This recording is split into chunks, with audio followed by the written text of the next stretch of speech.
How to change Facebook page URL.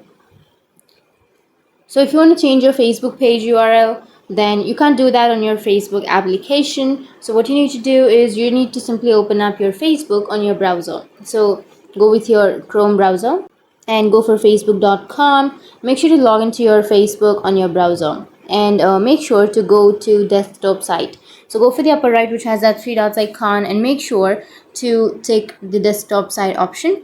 Once you're here on the desktop side, you need to go for the upper right, which has that profile option. Under profile, make sure to switch to your page. Once you switch your account to your Facebook page, now you need to go for the profile again, which is on the upper right. Tap on it and then tap on settings and privacy, and then tap on settings.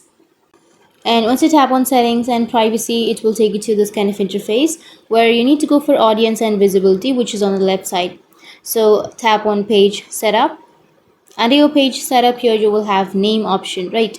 So you will have name, page, access, and everything. So if you simply tap on view under your name, then you will have these two options. So you will have the name and the username. So if you have not set a username, then you can simply tap on the username and you can set a username. But if you already have a username, then you can simply change your username from here.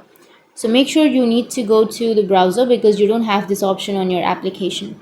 So that's how you can change your Facebook page URL, and if you have any questions, feel free to comment below. Thanks for watching.